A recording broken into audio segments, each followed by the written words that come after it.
आणि आता बातम्या पाहूयात सविस्तर। मुख्यमंत्री एकनाथ शिंदे हे उद्या म्हणजे बुधवारी दिल्लीत दाखल होत आहेत।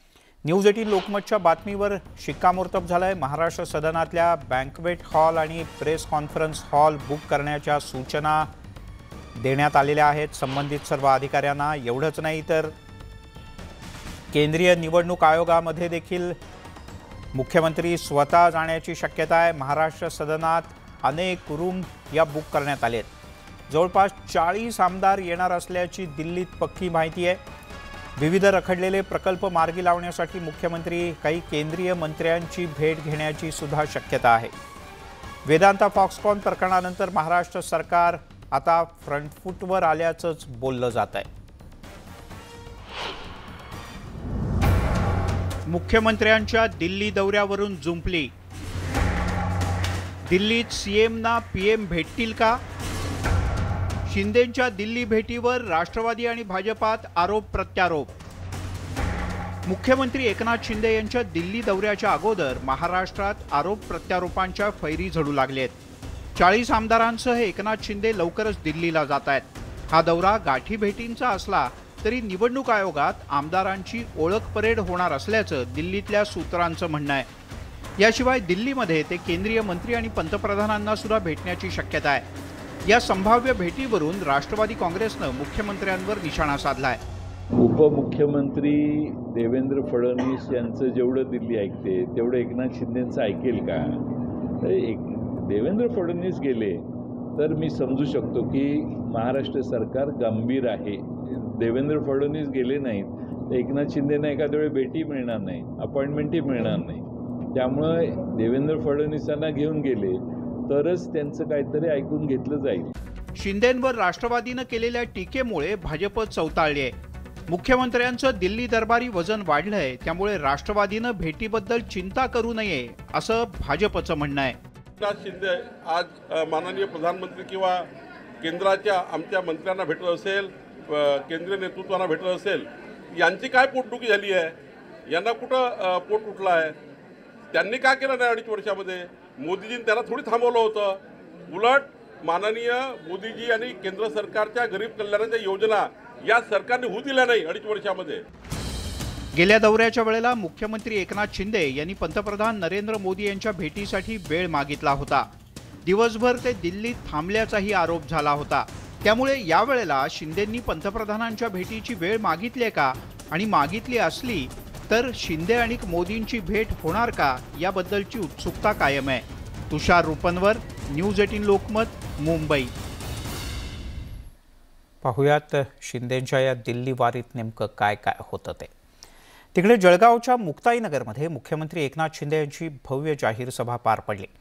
या सभेत त्यांनी एकनाथ खडसे यांच्यावरही जोरदार टीका केली। एकनाथ शिंदे यांनी चंद्रकांत पाटील यांच्या संदर्भातल्या काही गोष्टींचा उल्लेख करत उद्धव ठाकरे यांच्यावर निशाणा साधला। काही लोकांच्या सभेला राष्ट्रवादीचे लोक आणतात म्हणून त्यांनी आदित्य ठाकरे यांच्या यात्रेवरही टोला लगावला। काही लोकांना सवय आहे, पण त्यांच्या सभांना कशी माणसं आणावी लागतात ते त्यांचा अनुभव ते सांगत असतात।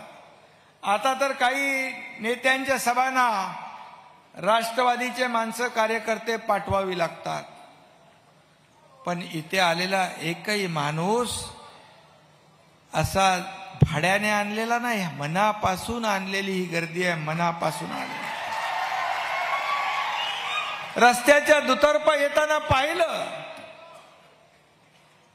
काय लोकांचं प्रेम आहे आणि मन भरून येतं। पक्षाचा उमेदवार नसताना, अपक्ष उमेदवार असताना आपण त्यांना निवडून दिलं, तुमची निवड योग्य हो ठरली।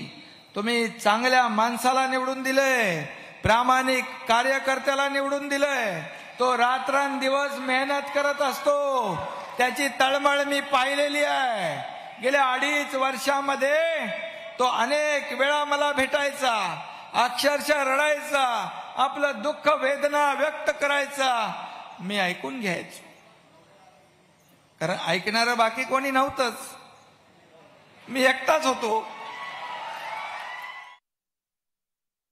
मी चंद्रकांत पाटील यांना आश्वासित करू इच्छितो, आधीचे एकनाथ तुमच्या मागे हात धुवून लागले होते, पण हा एकनाथ तुमचा हात हातात घेऊन पुढे जाणारा एकनाथ आहे. इथे सांगायला आनंद वाटतोय, मुक्ताई नगर विधानसभेचा क्रमांक पण 20 आहे. आज तारीखही 20 आहे. एक चांगला योगायोग आहे. तारीख ठरवून केली होती काय चंद्रकांत? आम्हालाही 2020चा सामना खेळायचा आहे. कमी षटकात जास्तीच्या धावा काढायच्या आहेत. मी आणि देवेंद्रजी हे आव्हान आम्ही स्वीकारलेलं आहे. दादा इकडे येऊन गेले. मी मला माहिती घेतली 2-4 दिवसापूर्वी कुठे जळगाव जिल्ह्यामध्ये. ते म्हणाले वेदांता फॉक्सकॉनची चौकशी करा. अरे बाबा, आम्ही सत्तेवर आल्या आल्या वेदांताची बैठक घेतली, मी आणि उपमुख्यमंत्री महोदयांनी. तुम्ही 2.5 वर्ष काय केलं? चौकशी केली तर दूध का दूध पाणी का पाणी होईल. चौकशी होणारच आहे. कोणी काय त्याच्यामध्ये कोण दोषी आहे ते जनतेसमोर आलंच पाहिजे. आणि देवेंद्रजी यांनी तशा प्रकारचं भाष्य केलंय की दूध का दूध पाणी का पाणी जनतेसमोर आलं पाहिजे. खोटं बोलायचं पण रेटून बोलायचं हा तुमचा धंदा, आमचा नाही. मुख्यमंत्री एकनाथ शिंदे हे जळगाव जिल्ह्याच्या दौऱ्यावर होते. जळगाव जिल्ह्यात पावसानं मागच्या अनेक दिवसांपासून झडी लावले, त्यामुळे शेतकऱ्यांचं मोठं नुकसान झालंय. जळगावच्या पाळधी इथल्या एका तरुणानं मुख्यमंत्र्यांच्या सभेत ढसाढसा रडत शेतकऱ्यांना मदत करावी अशी आग्रही विनंती केली. अक्षय कोळी असं या शेतकरी याच्या मुलाचं नाव आहे. दरम्यान या संदर्भातली माहिती एकनाथ शिंदे यांना मिळताच त्यांनी या मुलाला पुढे बोलावून त्याच्याकडून निवेदन स्वीकारलं.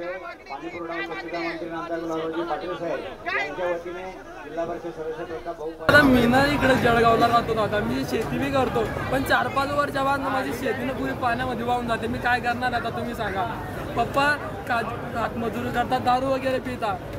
मम्मी घर शेती बी करते, वाहून जातात. आता काय होणार तुम्ही सांगा. आता शेत कुठे आहे तुझं?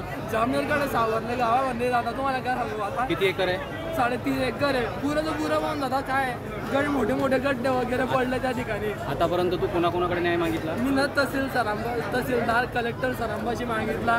1 रुपया सुद्धा अनुदान मिळालं नाही दादा मला. आता मी काय करणार आहे तुम्ही सांगा. अपेक्षा आहे की या मुलाला योग्य ती मदत मिळेल.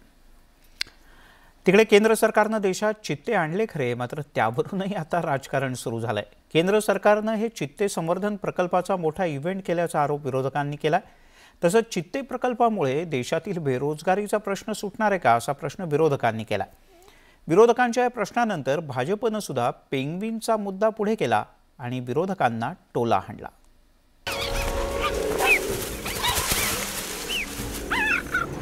चित्त्यावरून राष्ट्रवादीचा भाजपला टोला. त्याच्यातून काही रोजीरोटीचा प्रश्न सुटणार नाही, त्याच्याऐवजी बेदांताचं काय होणार आहे ते सांगा. पेंग्विनवरून भाजपचा राष्ट्रवादीला चिमटा. पेंग्विन आल्याने विकास येतो का? प्राण्यांवरून सत्ताधारी विरोधकांमध्ये कलगीतुरा. केंद्र सरकारनं देशामध्ये चित्ता संवर्धन प्रकल्प सुरू केलेला आहे. त्यासाठी खास नामिबियातून चित्ते आणण्यात आले. शनिवारी पंतप्रधान नरेंद्र मोदींच्या हस्ते मध्य प्रदेशमधल्या कुनोच्या जंगलात हे चित्ते सोडण्यात आले. मोदींच्या वाढदिवसाच्या निमित्तानं चित्ता संवर्धन मोहिमेचा श्रीगणेशा करण्यात आलाय. मात्र यावरून आता राजकारण सुरू झालंय. देशामध्ये चित्ते आणल्यामुळे बेरोजगारीचा प्रश्न सुटणार आहे का असा सवाल विरोधी पक्षनेते अजित पवारांनी केलेला आहे. आता चित्ते आले ठीक आहे, चित्ते वाढावेत हेही ठीक आहे, त्याच्यातनं पशुधन काय व्हायचं ते व्हावं, पण ह्याच्यातून काही रोजीरोटीचा प्रश्न सुटणार नाही, त्याच्याऐवजी बेदांताचं काय होणार आहे ते सांगा. त्याच्याऐवजी तरुणांच्या हाताला नोकरी मिळण्याच्या करता अजून किती कोटी लाख कोटीची गुंतवणूक येणार आहे ते त्याच्याबद्दल त्या ठिकाणी सांगा. अजित पवारांनी चित्त्यांच्या निमित्तानं भाजपला डिवचण्याचा प्रयत्न केलाय. तर भाजपनंही महाविकास आघाडीच्या नेत्यांना राणीच्या बागेतल्या पेंग्विनची आठवण करून देत पलटवार केलाय। युवा सेना प्रमुख आदित्य ठाकरे यांच्या आग्रहामुळे मुंबईतल्या राणीच्या बागेत पेंग्विन आणण्यात आलेले आहेत आणि त्यावरून बरंच राजकारण सुद्धा रंगलेलं होतं। तोच धागा पकडून भाजपच्या प्रदेशाध्यक्षांनी विरोधकांना सवाल विचारलाय। पेंग्विन आल्याने मग विकास येतो का? पेंग्विन आल्याने विकास येतो का? आज काय परिस्थिती आहे मुंबईची, काय परिस्थिती आहे महाराष्ट्राची? पेंग्विनवरून भाजपनं शिवसेनेवर टीका केली होती, तर आता विरोधकांकडून चित्त्याच्या निमित्तानं भाजपला टार्गेट केलं जात आहे। प्राण्यांवरून सत्ताधारी आणि विरोधकांमध्ये राजकीय कलगीतुरा रंगल्याचं चित्र आहे। Bureau report, news 18 Lokmat.